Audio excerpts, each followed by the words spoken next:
后来继续来看一回小男童凯凯被苦毒到死的案件。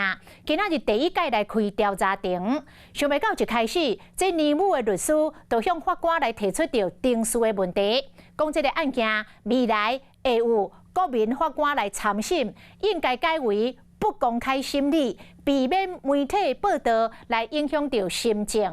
也毋过法官最后也是维持公开来审理。因为年母这对姊妹进前口径是反起反倒，阁会小家互相来指控，所以嘛，甲两姊妹分开来定审。穿乌衫乌裤、头压低起，两人双手红扣起来，因就是嫌甲一岁查甫囡仔拎着甲死的姓刘林母姊妹遐，因头一摆口反伊开庭。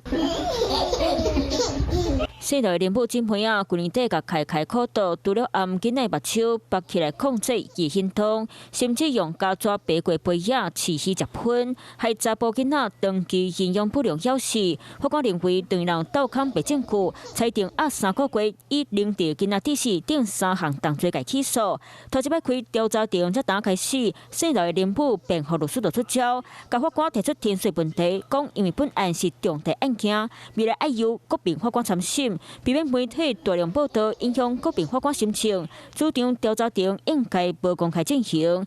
检察官讲，媒体是咱国家第4权，并未影响到检辩双方。法官和候机庭讨论过，宣布这一遍调查庭无需要裁定，无公开进行。他的辩护律师应该要针对问题去做就是答复，而不是说还在计较这个谁要不要跟谁定的问题。媒体的部分是有必要去帮我们了解更多的详细内容。姓刘的林母为非三做，做人恶迹，互社会拢着切惊。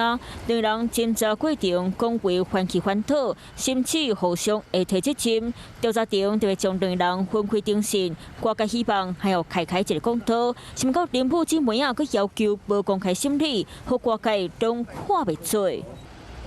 Hello， 大家好，我是林依文。想要抢先掌握最及时的新闻资讯吗？赶快订阅、按赞、开启小铃铛，锁定华视新闻的 YouTube 频道。